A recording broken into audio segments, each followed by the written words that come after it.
Alright, this is a Smith & Wesson half serrated. We're going to sharpen it today, and I'll show you how it works. First you do the serrated part in the middle. Here, feel them before I do them. You ain't going to believe how sharp them serrations can get.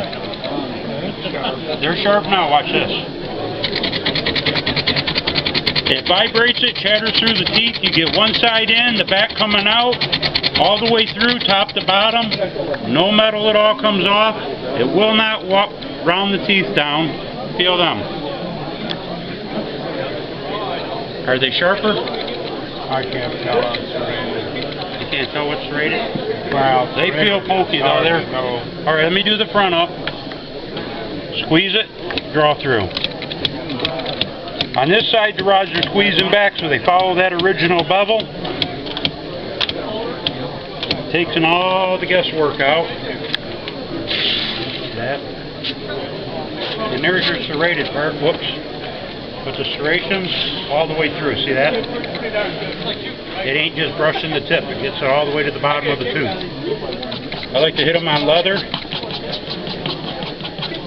polishes, and that gets you up in the shaving sharp. I'll show you it will shave. Right there. Look at that. Like Sharpener, we will sharpen every blade. Here you go, buddy. How's that feel to you? How much? I do these 20 bucks each, 2 for 30.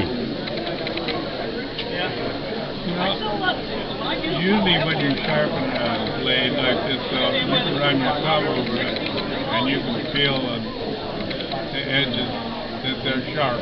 Right. I don't feel that. It's smooth. That's the difference? Side by side. Smooth. Look at how smooth that is.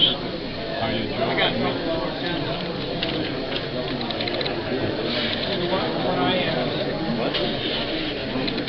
Yeah.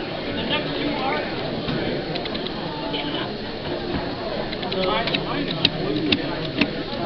Yeah, they made it. That's a pretty cheap ass knife. Anyhow, I like it. I have no. Yeah, that's sharp as she's going to get there. It ain't gonna get no better. No. That's okay. I'm impressed.